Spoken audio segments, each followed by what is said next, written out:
নমস্কার বন্ধুরা, আমাদের অফবিট মেঘালয় রোড ট্রিপের তৃতীয় পর্বে আপনাদের সকলকে জানাই স্বাগত। আজ থেকে আমাদের আসল রোড ট্রিপ শুরু হলো। আমরা উমগট নদী নৌকা ভ্রমণ করে যাব একটা রুট ব্রিজে, যেখানে আমার বন্ধু অর্ণব এই রুট ব্রিজের ব্যাপারে আপনাদের বিস্তারিত জানাবে। একটু মন দিয়ে শুনলে আশ্চর্য হয়ে যাবেন। তারপর আমরা নৌকা দিয়ে ব্রেকফাস্ট সেরে পৌঁছবো ফিফি ফলস। ফিফি ফলসে ক্লিফ জাম্প করে আমরা এগোবো আমাদের আজকের গন্তব্য নংজরংয়ের দিকে। পপকর্ন নিয়ে বসবেন অবশ্যই, কারণ আজকের পর্বটা কিন্তু এক মুহূর্তও মিস করা যাবে না। তাহলে চলুন বেরিয়ে পড়ি।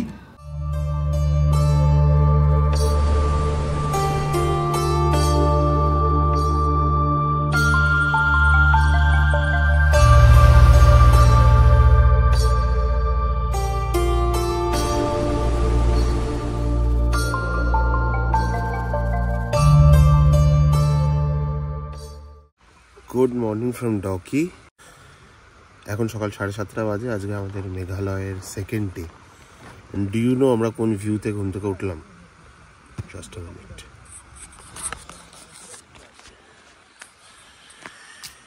এই যে সামনে দিয়ে একদম টল টল করছে নদী, ক্লিয়ার ওয়াটার। দিক থেকে সানরাইজ হচ্ছে।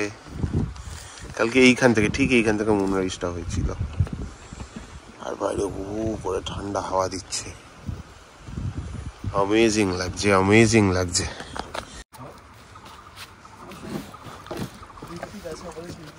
সেই যে বব, অল ইজ ওয়েল। ব্যাস, অল ইজ ওয়েল। এই যে আমাদের নৌকা ছাড়লো, পুরো ক্রিস্টাল ক্লিয়ার ওয়াটার।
এখান থেকে আমরা পুরো ওই দিকটা ঘুরে এই জায়গাটায় বোটিং করে এলাম। এই জায়গাটায় আমরা নামবো, নেমে ওপরে একটা ছোট্ট ট্রেক আছে for living root bridge. Yes, living root bridge Meghalaya যেটা সবচেয়ে বেশি ফেমাস যে জিনিসটার জন্য। চলো লেটস স্টার্ট। দেখুন উঠে গেল,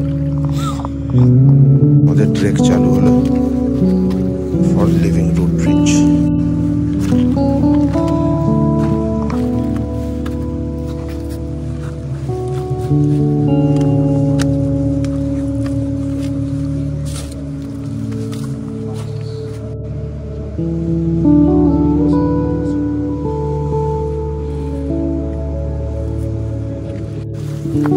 এখান থেকে আবার নামতে হবে।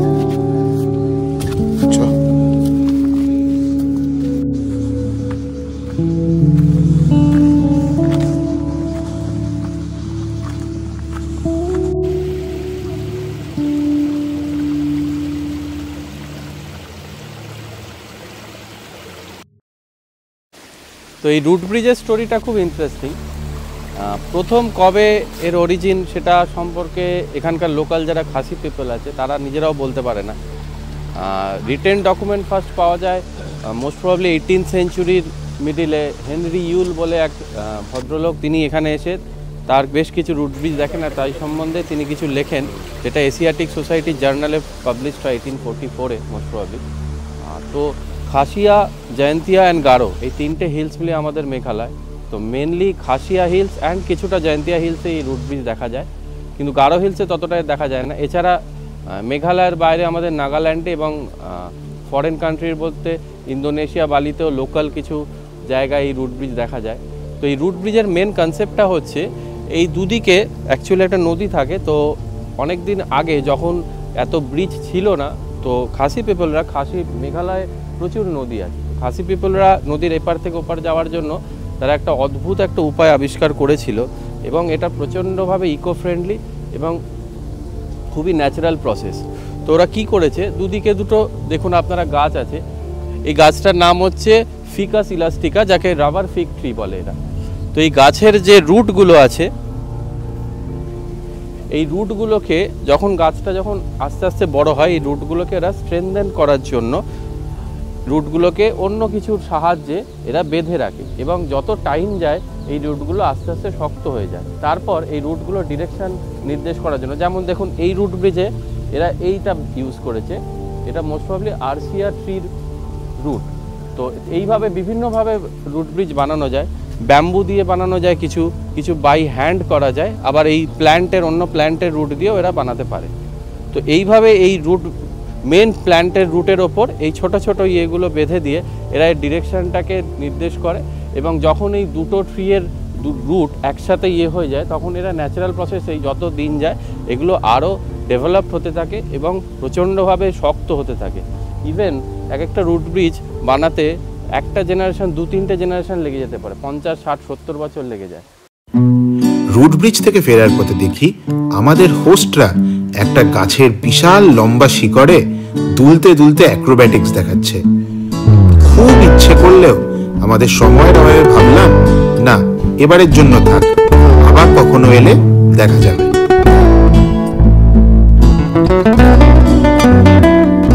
A few moments later. এটা দেখি বোঝা যায় যে অরিজিন অফ মানুষটা কোথা থেকে এসছে। আবে তুইও সেই মানুষ বে।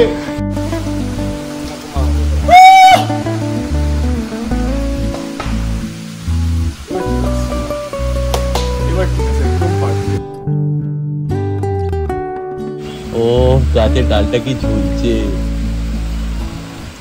আমার সময় কিন্তু এত হয়নি ভাই। এইসব বলে আমাকে নামানো ঠিক আছে।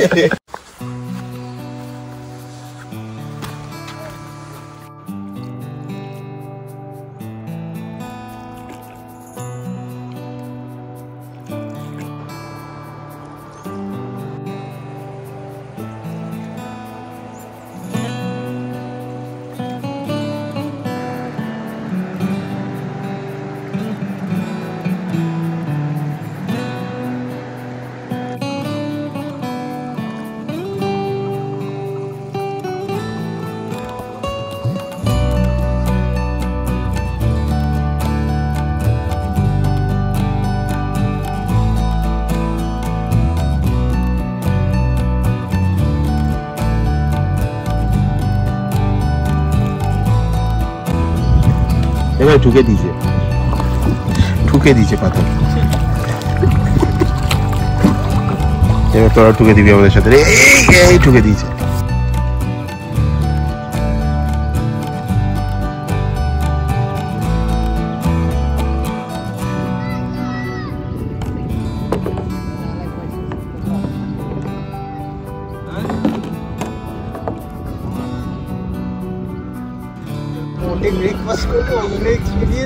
হ্যাঁ ভাই,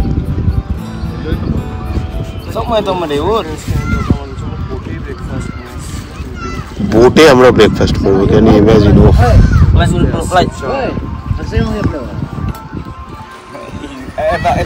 Oh, this is amazing. This is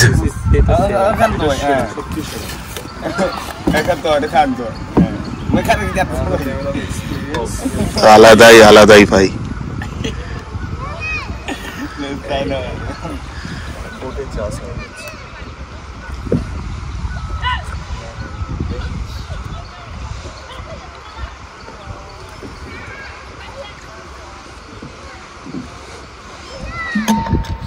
এই দাদা বোটে আমাদের চা দিয়ে দিয়েছে।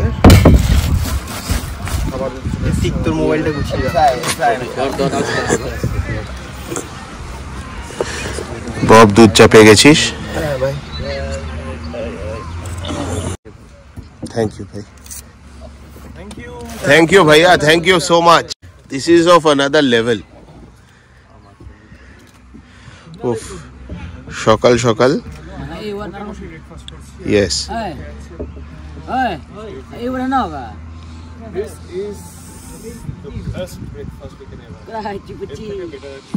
আমরা অনেক সুন্দর সুন্দর জায়গায় ব্রেকফাস্ট করেছি এর আগে, কিন্তু নদীর ওপরে নৌকায় বসে ব্রেকফাস্ট করার অভিজ্ঞতা আমাদের 4 জনের কাছেই নতুন।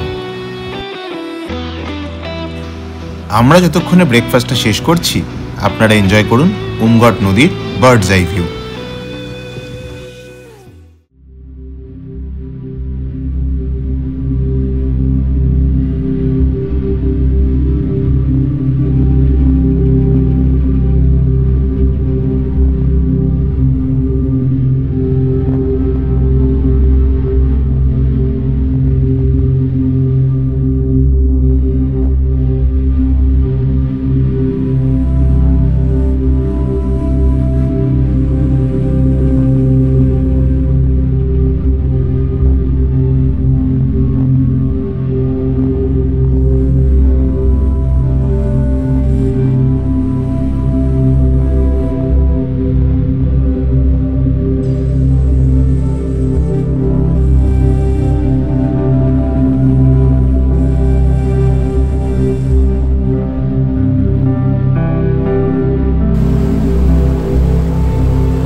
অবশেষে একটা অ্যামেজিং বোটিং এক্সপিরিয়েন্সের পর এখন আবার ক্যাম্পে ফিরছি। ওরা 2জন পৌঁছে গেছে, আমি আর বব, এই যে পেছনে বব হাঁটছে, আমরা ল্যাগার্ডস। আমরা এখন ক্যাম্পে পৌঁছাচ্ছি, এরপর এখান থেকে গুছিয়ে গাছিয়ে বেরোবো। আজকে সারাদিনের প্ল্যান একটু পরে বলছি। হি ইজ ফ্র্যাঙ্কেনস্টাইন দাদা, তো উনি সব ক্যারি করছেন ভাই। এখানে আমাদের একটা ব্যাগ ক্যারি করতে গিয়ে দম বেরিয়ে যাচ্ছে, উনি সব ক্যারি করছেন, আলাদাই স্ট্যামিনা। যাই হোক, দাওকিতে একটা অসাধারণ এক্সপিরিয়েন্স হলো, আনরিয়েল এক্সপিরিয়েন্স হলো, দারুণ লাগলো। চলো এখন নৌকায় ওঠা যাক। নৌকা ভর্তি হয়ে গেছে বলে আমাকে ছেড়ে চলে গেল। এখন আমি একাই ক্যাম্পে দাঁড়িয়ে আছি, আমি ফেসে গেছি। আবার হাত নাড়ছে, ওদেরকে ওই পারে পৌঁছে তারপর আবার এপারে আসবে, তারপর আমি যেতে পারবো। এই যে আমার নৌকো এসে গেছে, দাদা আমার ব্যাগটা আনতে গেছে ওখানে। আমার নৌকো, এবার আমি রাজার মতো এই নৌকোটায় একা একা যাব। ওফ, কি ভাগ্যি ওরা চলে গেছে।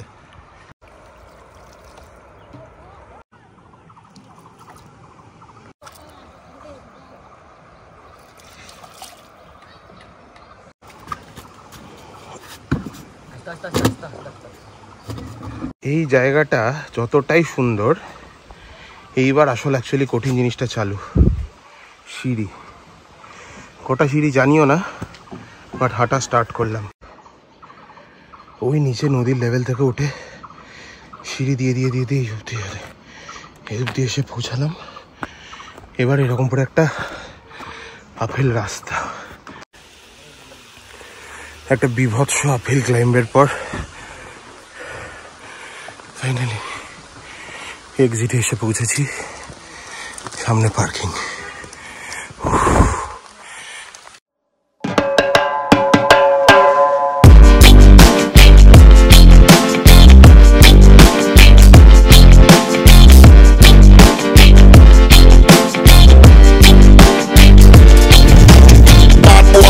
And this a bad boy sound. Bad boy sound and this a bad boy sound. Trump and sound and me say sound like clown. Bad boy sound and me say him run the town.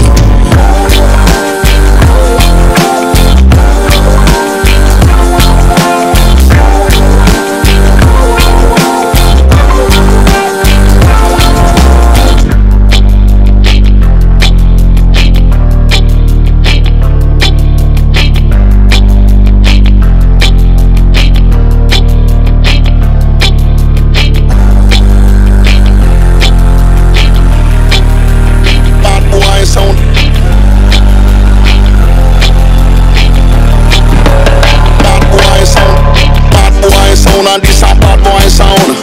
Bad boy sound and this a bad boy sound. Trump and sound and me say sound like clown. Bad boy sound and me say him run the town. Ready for them, me say we ready for them. Ready for them because of pure problem. Ready for them, me say we ready for them. Bad boy sound and me say him run the town.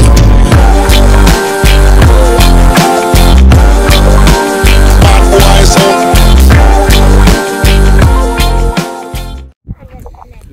পাহাড়ের সেরা খাবার Maggi already চলে এসছে, and এখানে আমরা Maggi খাচ্ছি। Just look at the view.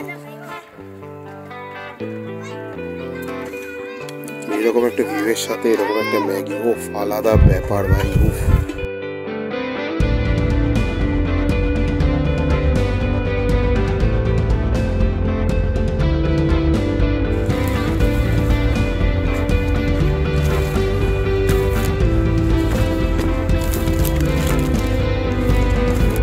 How picturesque is this place, bhai?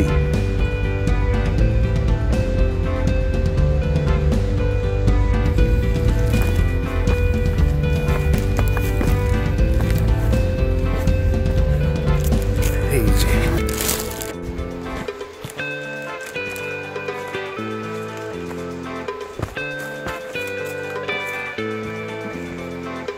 এখানে স্নান করে মজা এসে যাবে।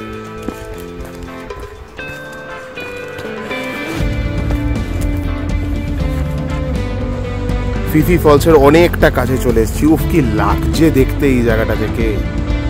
পুরো এরকম জঙ্গলের মধ্যে দিকে ট্রেক করে আসা মানে আলাদাই এক্সপিরিয়েন্স। কি আনবিলিভেবলি সুন্দর এই জায়গাটা, বাপরে বাপ কি আনবিলিভেবলি সুন্দর। গাছগুলো কালারফুল হয়ে আছে, and just wait and look at this. Wow,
A few moments later.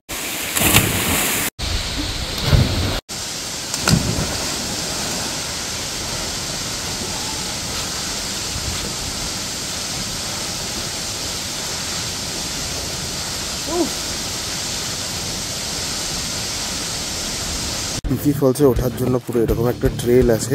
আগে নামলাম, এখন ওঠার পালা।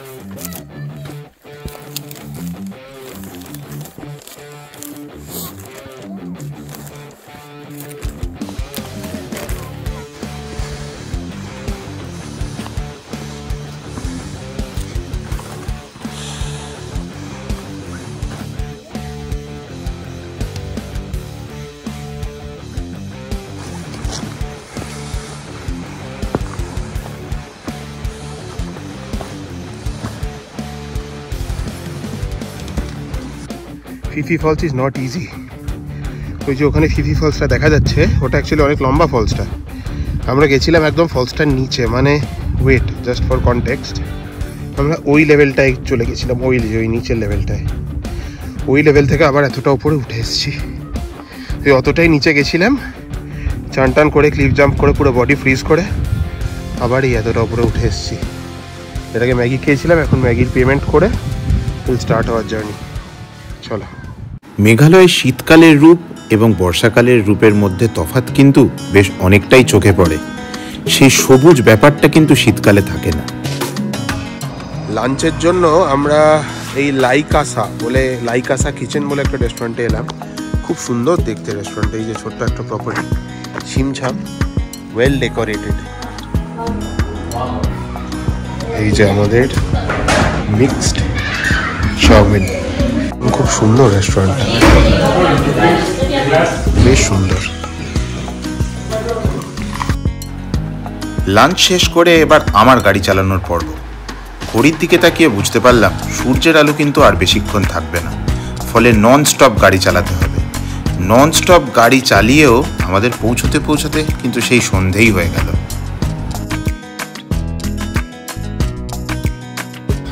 ব্যাস, রেখে দে গাড়ি, রেখে দে। আমরা ফাইনালি পৌঁছলাম আমাদের নংজরঙে হোমস্টেতে।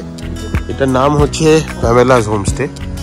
খুব সুন্দর জায়গাটা, খুব রিমোট রাস্তাটা ছিল, কিচ্ছু তোলা হয়নি, ছবি চাপা। কিন্তু হোমস্টেটার মজার জিনিস হচ্ছে আমাদের সেরা এই যে এটা হচ্ছে আমাদের একটা রুম, যেটার সাথে অ্যাটাচড ওয়াশরুম আছে, ভেরি ওয়েল। সাথে এই রুমটাও আমাদের,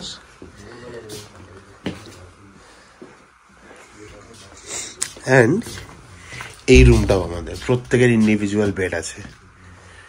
ওরা বলছিল যে দিস ইজ কোল্ডার, কারণ ওপরটা স্টিলের তো ঠান্ডা বেশি নামছে।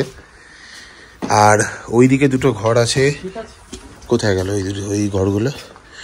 ওই যে ওই ঘরগুলো, ওগুলো বলছিল উইল বি ওয়ার্মার, কিন্তু অ্যাটাচড বাথ নেই। আমরা তো অ্যাটাচড বাথ দরকার ভাই, কিচ্ছু করার নেই।